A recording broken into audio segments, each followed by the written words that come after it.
Picture this. High up on the Tibetan plateau, there's a peak of pure black rock, always covered in a cap of brilliant white snow. That's Mount Kailash. Now, for millions of people, this isn't just another mountain. No way. It's a symbol of faith, the literal home of gods, the spiritual center of the entire universe. But it's also home to some of the most profound and genuinely baffling mysteries on our planet. Okay, so let's just get right to it. This is the big question, right? In an age of extreme sports and exploration, why has no one climbed this mountain? It's actually thousands of feet shorter than Everest, so you'd think it would have been conquered ages ago. Is it just that hard to climb, or is there something else at play? Something protecting it? The answer to that question, well, it sets the stage for everything we're about to uncover. To even begin to understand Kailash, we have to start with what it means to people. This isn't just another peak in the Himalayas. For multiple major religions, it is the axis mundi, the cosmic pillar that literally connects our world right up to the heavens. Yeah, axis mundi, it's a fancy term, but the idea is actually pretty simple. It means the center of the world. And that is exactly how people see Kailash. For Hindus, it's the home of Lord Shiva. For Buddhists, it's the home of the Buddha Demchok. For Jains, it's the spot where their first great spiritual teacher found enlightenment. It's the one place where the divine is said to actually touch the earth. Now, here's where things get really fascinating.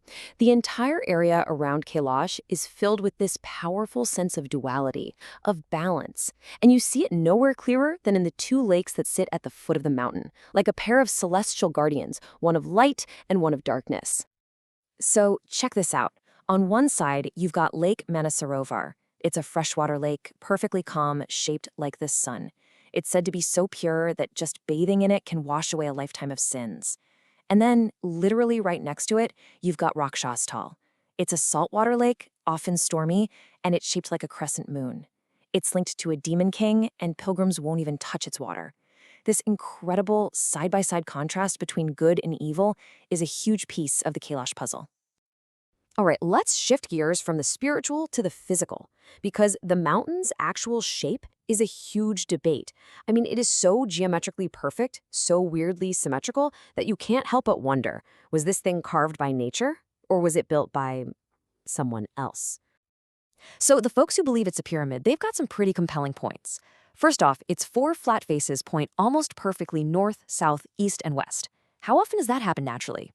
Then there's this famous theory from a team of Russian scientists who suggested it's actually a gigantic man-made pyramid at the center of a whole complex of smaller ones.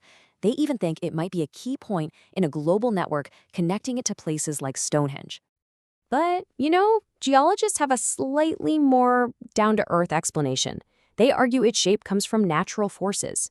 Think of it like a giant layer cake of rock getting pushed up out of the ground, and then millions of years of wind and ice just happen to carve it into this pyramid-like shape. And here's the thing. As cool as the pyramid theory sounds, there's absolutely zero archaeological proof that anyone ever built it. Okay, so the shape is weird enough, but if you think that's a mystery, wait till you hear about its exact location on the planet. It's like its coordinates are part of some bizarre code. The numbers involved are just too perfect to be an accident. You ready for this? The distance from the peak of Mount Kailash straight to the North Pole is about 6,666 kilometers. Yeah, that number, on its own, you might just write it off as a weird geographical quirk. But then it gets weirder. The distance from Mount Kailash all the way to Stonehenge in England, you guessed it, also 6,666 kilometers. At this point, coincidence starts to feel like a pretty weak explanation.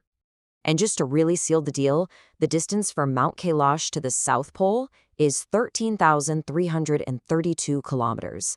That's exactly double the other two distances. I mean, what are the odds? This precise repeating pattern has led to some really wild theories. So what does it all mean? Well, some researchers believe these numbers are proof that Kailash wasn't just randomly placed by nature. They think it's a major hub in some kind of ancient global energy grid, deliberately connecting all these mystical sites around the world in a way we're just now starting to piece together. And if you're thinking, okay, a global energy grid is pretty out there, hold on. Because maybe the strangest thing about Kailash is what it supposedly does to time itself. People who visit have reported some truly unsettling experiences. Just read that quote. It sums up this bizarre phenomenon perfectly. There are stories from pilgrims and explorers who claim their hair and fingernails started growing at a crazy fast rate. What would normally take a couple of weeks seemed to happen in just a few hours. It's led to all this talk about the mountain being an energy vortex that actually bends the normal flow of time. So what on earth could be causing this? Well, science has a few ideas. One is just the sheer environmental stress. You're at an insane altitude with less oxygen and intense UV rays. Your body is under a lot of strain, which could trigger responses that feel like rapid aging. Another idea is that it's all in your head. You're physically exhausted, spiritually overwhelmed. Your brain's perception of time could easily get thrown out of whack. And then there's the theory about the region's unique magnetic fields possibly messing with our internal biological clocks.